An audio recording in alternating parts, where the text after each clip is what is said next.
পবিত্র রসরি 2025-এ আমরা উপস্থিত হতে পারলাম।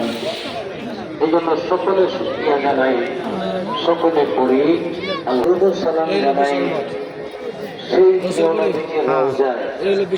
আমিন।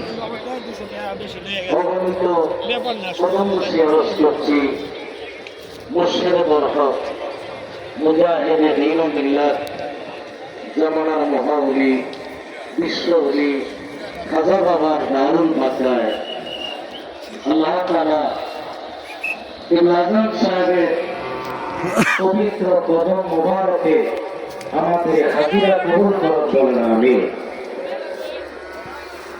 উপস্থিত ভাই ও বোনেরা, মূল বক্তব্য দরবার শরীফের অনেক বড় বড় ওলামায়ে কেরাম ওনারা মূল বক্তব্য দিবেন। আপনারা যারা দরবার শরীফে আজকের এই জুমাবারে প্রথম রজনীতে আপনারা শরীক হয়েছেন, আপনারা যে কত বড় ভাগ্যবান।